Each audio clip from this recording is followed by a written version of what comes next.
Hello dear students, स्वागत है आप सभी का हमारे इस यूट्यूब चैनल पे। और आज हम शुरू करने वाले हैं क्लास 10 के लेसन 4, ठीक है, जो कि है कार्बन तथा इसके यौगिक। ठीक, तो एक एक करके इन सारे टॉपिकों को पढ़ा जाएगा और समझा जाएगा कि आखिर कार्बन होता क्या है और इसके जो यौगिक होते हैं वो कैसे बनते हैं और फिर उनका प्रॉपर्टीज़ क्या होता है। ठीक है, तो चलिए शुरू करते हैं इस पाठ को। और एक एक करके इस पाठ का पार्ट वाइज वीडियो आता रहेगा, ठीक है। इसलिए हमारे चैनल को सब्सक्राइब कर लें ताकि वीडियो लगातार आपको मिलता है।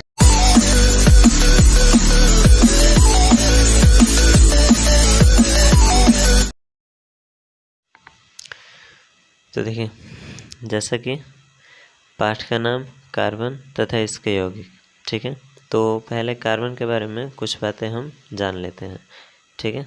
जैसे कि देखिए, और आप हो सके तो एक नोट्स बनाते चलिए जिससे कि सारी बातें हमें याद हो सके, ठीक है।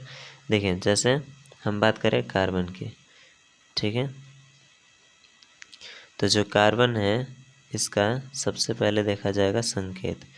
तो संकेत इसका होता है C, ठीक है, संकेत। इसके बाद आता है इसका परमाणु संख्या, ठीक है, परमाणु संख्या जो 6 होता है और इसे हम सूचित करते हैं Z से। इसके बाद आता है इसका परमाणु द्रव्यमान,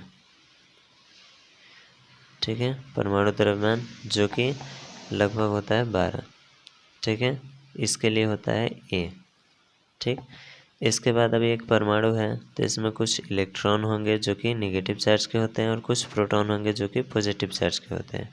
तो जो इलेक्ट्रॉन है इनकी संख्या हो जाती है, यानी इलेक्ट्रॉन की संख्या ठीक उतनी ही होती है जितनी इनकी परमाणु संख्या, यानी कि 6, ठीक है। और जितना इलेक्ट्रॉन उतना ही प्रोटॉन, ठीक है। ये बात हम परमाणु मॉडल के बारे में भी पढ़ चुके हैं। किसी भी परमाणु में जितने इलेक्ट्रॉन होते हैं ठीक उतने ही प्रोटॉन होते हैं, ठीक है। तो ये बेसिक चीज़ इतना याद रखने लायक है। इसके अलावा इलेक्ट्रॉन, प्रोटॉन और एक चीज़ होता है न्यूट्रॉन, ठीक है। तो देखिए, यहाँ इलेक्ट्रॉन पे नेगेटिव चार्ज है, प्रोटॉन पे पॉजिटिव है, जबकि न्यूट्रॉन पे कोई चार्ज नहीं रहता है, ठीक है। न्यूट्रॉन बिना किसी चार्ज का होता है। तो जो न्यूट्रॉन की संख्या है ये भी 6 हो जाती है, ठीक है। तो ये निकालने का फॉर्मूला होता है जो कि हम पहले पढ़ चुके हैं, A = होता है P+N, ठीक है। इस फॉर्मूला से हम निकाल लेते हैं कि किसी भी परमाणु द्रव्यमान में, यानी परमाणु द्रव्यमान की सहायता से हम निकाल लेते हैं उसमें प्रोटॉन और न्यूट्रॉन की संख्या, और जितना प्रोटॉन की संख्या होता है ठीक उतना ही न्यूट्रॉन की संख्या होता है, ठीक है। अब देखिए, इसके बाद आता है इसका इलेक्ट्रॉनिक विन्यास, ठीक है। जो कार्बन है उसका अगर हम इलेक्ट्रॉनिक विन्यास निकालें, यानी कार्बन का इलेक्ट्रॉनिक विन्यास, ठीक है, इलेक्ट्रॉनिक विन्यास, तो ये होता है 2, 4, ठीक है। ये ऑर्बिट के अनुसार हो जाता है। अगर हम SPDF फॉर्म में निकालें तो यहाँ आता है 1s2, 2s2 और आ जाएगा 2p2, ठीक है। तो ये दोनों मिलकर के इसका सेकंड ऑर्बिट होता है और ये फर्स्ट ऑर्बिट होता है, ठीक है।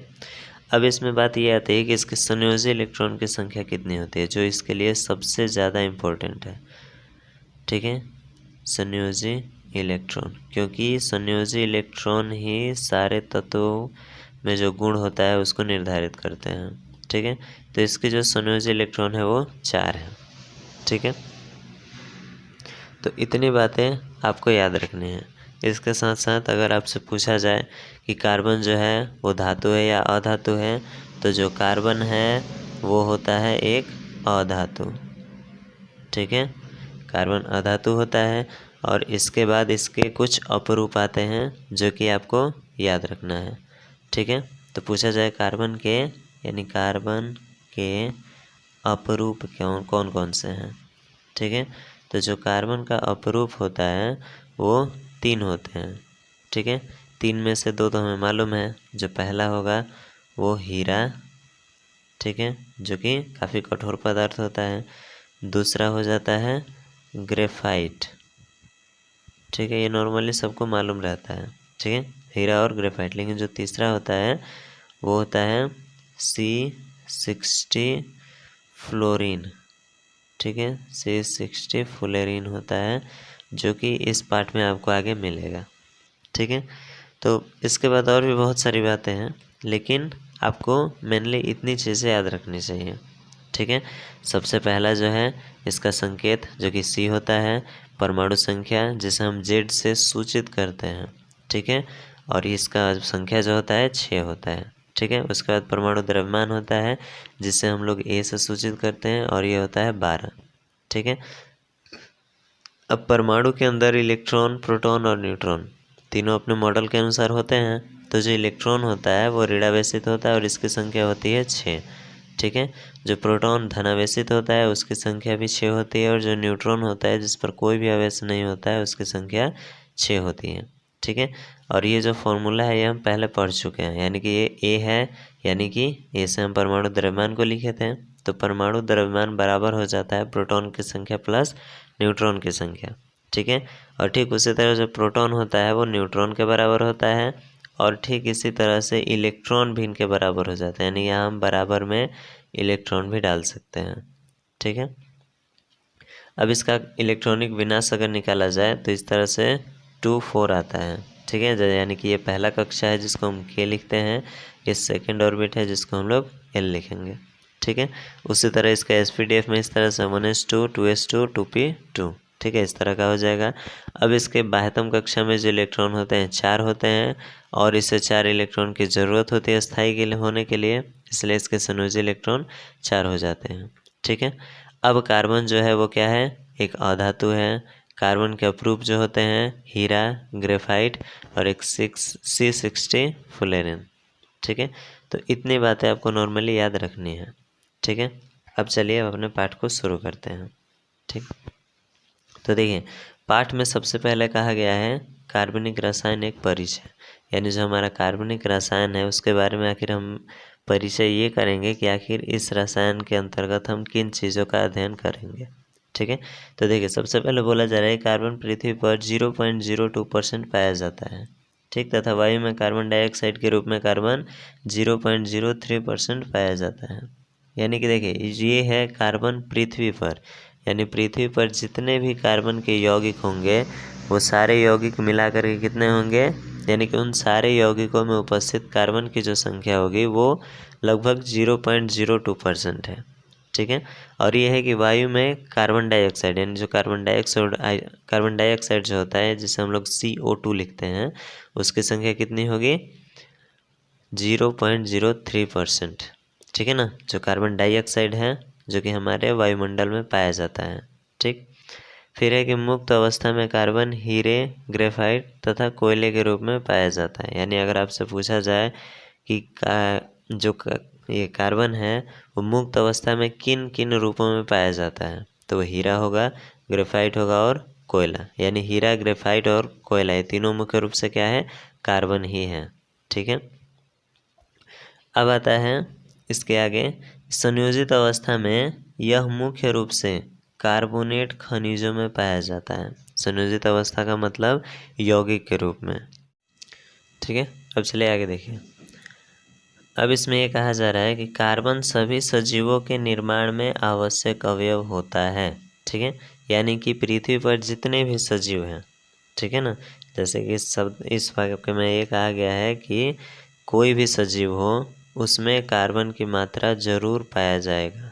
ठीक है, यानी सारे सजीवों में कार्बन की कुछ ना कुछ मात्राएं पाई जाती हैं। ठीक, फिर एक प्रारंभ में सजीव स्रोत यानी क्या है, वनस्पति जगत व प्राणी जगत, यानी जितने भी सजीव स्रोत है वो तो या तो वनस्पति के रूप में होते हैं यानी पेड़ पौधों के रूप में, और नहीं तो प्राणी जगत यानी कि जीव जंतु के रूप में। ठीक है, तो वही कहा जा रहा है कि सजीव स्रोत से प्राप्त यौगिकों को कार्बनिक यौगिक कहा गया। यानी कि किसी भी सजीव से जो भी हमें यौगिक मिलेगा वो सारे यौगिक क्या कहलाएंगे, कार्बनिक यौगिक। ठीक है, जैसे क्या क्या चीज़ है, तो चीनी हो गया जो कि हमें ईंख से मिलता है जिसे हम लोग गन्ना बोलते हैं। ठीक है, फिर सिट्रिक अम्ल है, यानी कि ये कहाँ से मिलता है, हमें नींबू से मिलता है। एसिटिक अम्ल है जो कि सिरका से मिलता है। तेल व वसा, ठीक है। ये कहाँ से मिलता है? चर्बी से मिलता है, जो कि सजीवों में पाया जाता है चर्बी। ठीक है। तथा यूरिया है, ये पेशाब से मिलता है। ठीक है। इत्यादि और भी बहुत सारी चीज़ें हैं। तो इस अध्याय में हम मुख्य रूप से कार्बनिक यौगिकों का अध्ययन करेंगे। ठीक है। यानी कि ये पार्ट जब इसके आगे पढ़ा जाएगा तो इसमें केवल आपको मिलेंगे कार्बन के बने यौगिक। ठीक है। यानी वैसे यौगिक जिसमें कार्बन 100% उपस्थित होगा। ठीक है। तो ये था एक इसका परिचय जिसका हम यहाँ तक पढ़ चुके हैं। ठीक है। तो इसमें बस आपको याद रखने वाली जो चीज़ें हैं, एक ये हैं। ठीक है। यानी कि इसमें ये कहा गया है कि जो कार्बन है वो पृथ्वी पर 0.02% पाया जाता है। ठीक है। तो आप इसमें से याद रखिएगा किस चीज़ को, ये जो दिया गया है ये पॉइंट। ठीक है ना, इसके जो परसेंटेज है ये। ठीक है। तो ये पाया जाता है पृथ्वी पर। ठीक है।